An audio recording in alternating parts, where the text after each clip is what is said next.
Eh bien oui, on se retrouve aujourd'hui afin de parler d'un projet qui nous fait tous peur, quasiment. Je pense qu'on peut partir sur du 80, 98,2%. Hein, 98% des gens qui sont un peu effrayés, 2% qui sont hypés à mort.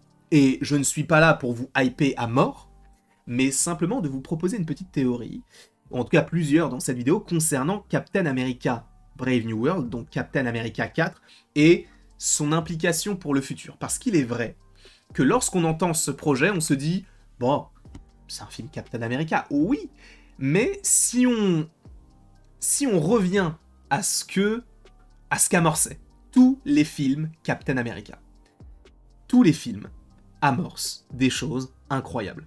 Dans le premier Captain America, on amorce les Avengers. La scène post-crédit du film, c'est un trailer d'Avengers. Le 2 nous tease, eh bien, Avengers 2, avec les jumeaux, notamment. Civil War nous tease la séparation des deux héros, entre guillemets, les plus connus de cet univers-là, donc Captain America et Iron Man, qui sera connecté à Infinity War et Avengers Endgame. Donc tous les films Captain America ont mené à un film Avengers. Et je pense que celui-ci ne dérogera pas à la règle. Je ne dis pas non plus que dans Captain America 4, il y aura Kang, parce que, en tout cas, à première vue, il est possible que ce soit le cas, hein, mais à première vue, je ne vois pas ni l'intérêt, ni la manière d'aborder certaines choses par rapport à ce que nous savons déjà par rapport au film. Et petit logo à l'appui, ce qui fait bien évidemment toujours... Il est tout petit. Il fait toujours plaisir, bien sûr, mais il est tout petit. Et c'est le logo officiel de Marvel, d'accord? Donc j'ai préféré prendre ce logo qui était net en petit plutôt qu'un gros logo moche.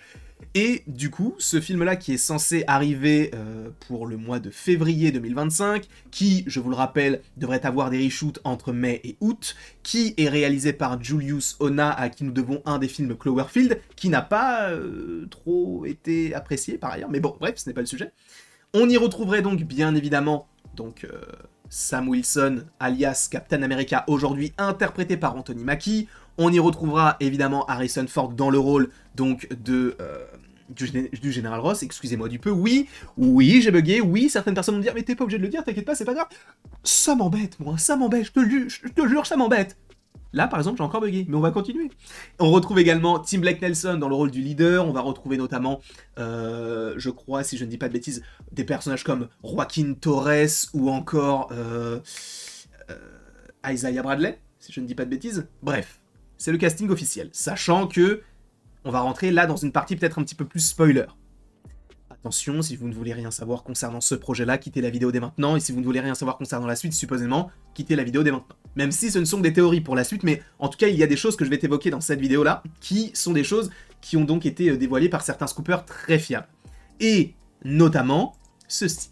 Vous les connaissez, supposément, on en a déjà parlé sur la chaîne, la Serpent Society, donc qui est une équipe de serpents en soi, qui, par ailleurs, pour la petite anecdote, même si je la ressors tout le temps, donc peut-être que vous le savez, mais le film Captain America Civil War, lors de la San Diego Comic Con de 2014, si je ne dis pas de bêtises, avait du coup fait une petite blague en disant « Ah bah en fait le film Civil War s'appellera Serpent Society. Ah bah non, finalement il s'appelle Civil War. » Et bien là, c'est la même chose. Là, pour le coup, enfin, le titre a changé de New World Order à Brave New World, mais concernant la Serpent Society, il y a encore du changement, c'est-à-dire qu'ils étaient censés être une petite partie de l'intrigue de Captain America, et finalement, ils ont été supprimés au montage. Donc oui, Seth Rollins, tout ça, ça dégage, d'accord ?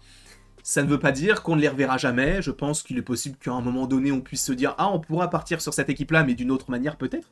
Et donc, concernant cette Serpent Society, on ne la verrait pas, mais il y aurait un autre groupe qui serait envisagé par Marvel pour les remplacer. Donc, la Serpent Society ne serait plus dans le film Captain America Brave New World. D'accord, au moins, ça c'est clair. Tu vas me dire, mais quel rapport avec Avengers? J'y viens. Là, on développe ce que devrait comporter le film, et après, on va venir sur pourquoi. Est-ce que cela peut, du coup, amorcer les films Avengers? De plus, comme je viens de vous le dire, on a le leader, donc Tim Blake Nelson, qui interprétait déjà le personnage du côté de l'incroyable Hulk, qui revient, sachant qu'on a un premier visuel qui nous a donc été dévoilé par Can We Get Some Toast, donc qui est celui-ci, donc on sait qu'il a une grosse tête. Par ailleurs, il y a une image du... Oh, j'avais l'un de mes cheveux... ayez des longs cheveux, hein, bien sûr. Mais il y a une image du tournage qui aurait fuité avec lui, avec les mains vertes. Donc en plus de la grosse tête, est-ce qu'il pourrait pas avoir la peau verte comme c'est le cas dans les comics? Je ne sais pas. En tout cas, le leader devrait bel et bien être là, puisqu'il a été officialisé lors de la D23 ou de la Comic-Con de San Diego de 2022. Mais bref, en tout cas, on sait qu'il est là, c'est officiel. Donc lui, normalement, serait l'antagoniste de ce projet. De plus, on a un autre antagoniste qui devrait arriver, c'est lui, le Red Hulk. Harrison Ford va jouer ce personnage-là qui ne serait pas de retour dans les Thunderbolts, ce ne serait le méchant que d'un seul film, donc le film Captain America. À première vue, ça n'a pas de sens, mais pourquoi pas. Donc oui, le Red Hulk contre Captain America est attendu dans le film Captain America Brave New World. On rappelle juste simplement ce qu'a dit... Donc bon, là, j'ai préféré mettre cette image-là d'Edward Norton, même si, bon, là, je vais te parler de Mark Ruffalo. Mais Mark Ruffalo a dit qu'il serait dans le film, ça a été démenti, tout ça, on en avait déjà parlé plein de fois. Donc je vais pas forcément revenir là-dessus, puisque, bah, on l'avait déjà évoqué, sachant que, bah, t'as aussi Liv Tyler qui serait de retour dans ce projet-là, donc qui est la fille qui joue Betty Ross, la fille donc, du général Ross. Donc on sait qu'elle est de retour, sachant que t'as tous ces personnages-là qui gravitent autour de l'histoire de Hulk, pourquoi tu n'aurais pas Hulk? On en avait déjà parlé 1000 fois. Là, on va parler de... En fait, Captain America 4, là où il y aurait une grande importance, c'est que cela pourrait teaser World War Hulk. On en a déjà parlé. Mais là où je veux en venir par rapport à tout cet aspect-là, c'est que je pense que Captain America 4 va teaser Avengers 5. Pourquoi? Parce que les Avengers, je vous le rappelle, n'existent plus. C'est-à-dire que ce n'est pas qu'ils ont été séparés, c'est juste qu'ils ont leur histoire solo, ils doivent gérer ça tout seuls.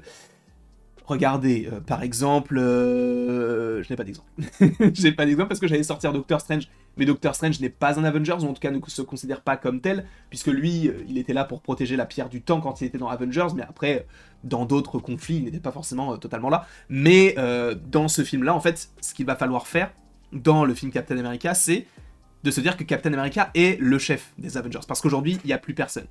Parce que, tu vas me dire, il y a Captain Marvel, il y a Black Panther, il y a tous ces personnages-là, mais il faut quelqu'un qui fédère, quelqu'un qui, déjà dans son film, peut amorcer une équipe. Et dans son film, donc de Captain America, on sait qu'il y aurait une équipe autour de lui, notamment le personnage du coup de Joaquin Torres qui devrait jouer donc le personnage du Faucon, maintenant le nouveau Faucon. D'ailleurs on avait un visuel, je l'ai pas mis là, mais il y a un nouveau visuel qui est sorti, en tout cas qui a fuité, qui a été dévoilé par Can We Get Some Toast. Et je pense sincèrement que le film Captain America 4 va nous amorcer en fait les Avengers, parce que on a besoin d'avoir un film qui est censé le faire avant le film Avengers. Je m'explique. Par exemple, là, les futurs films qui vont arriver, on a Deadpool 3. Deadpool et Wolverine. La plupart des gens parlent du fait que Deadpool 3, en fait, va amorcer Secret Wars, donc celui après ce film-là. Ok. Ensuite, on va avoir les Thunderbolts. C'est vrai que c'est une équipe, on pourrait les avoir dans Avengers 5 et je pense qu'on les aura. Mais je ne pense pas que ce soit un film d'une nouvelle équipe qui puisse vraiment amorcer une équipe telle que les Avengers. D'accord? Ensuite, on a les 4 Fantastiques, qui, je vous le rappelle, devraient se passer dans un autre univers. Ok? Ensuite, on a Blade. Blade, à un moment donné, je pense que ce n'est pas forcément le film qui va amorcer du Kang ou la réunion des Avengers. D'accord?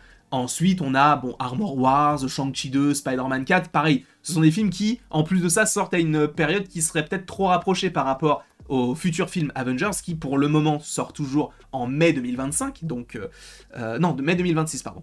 Donc on l'aura normalement dans à peu près 2 ans, sachant qu'a priori il devrait rentrer en phase de tournage selon Daniel RPK, eh bien en fin d'année, si je ne dis pas de bêtises. Donc supposément une sortie 2026, voire 2027. Et en vrai, si tu fais le récapitulatif de tous les films qui sont annoncés avant celui-ci, c'est le seul film qui peut vraiment mettre en place une nouvelle équipe, ou en tout cas un leader d'une nouvelle équipe. Et qu'on ne va pas se dire qu'il va essayer de créer une nouvelle équipe maintenant, mais qu'il puisse possiblement rentrer en contact avec tel ou tel ou tel perso. Imaginez, il rentre en contact, admettons, avec Shang-Chi. Ce serait cool de se dire, ah, du coup, Captain America, il va voir Shang-Chi en disant, bon, c'est quoi, j'ai besoin de toi.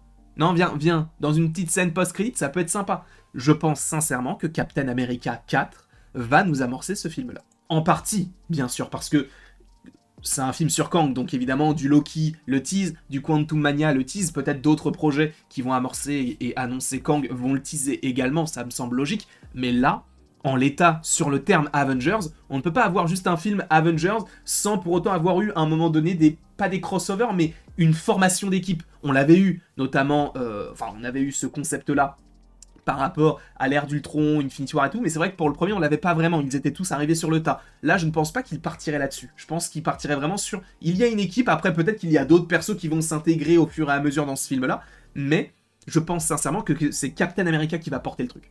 En tout cas, je l'espère, parce il faut lui donner de l'importance, les gars. Donnez-lui de l'importance. Il en a pas.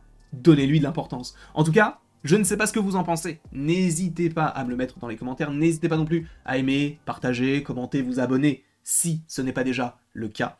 Et après tout ceci, il ne me reste plus qu'à vous dire à la prochaine pour la prochaine. Et encore une fois, merci beaucoup à vous d'avoir été présents. On va continuer de faire quelques petites vidéos, notamment une sur Kung Fu Panda qui va arriver incessamment sous peu. Et à tout à l'heure, quoi.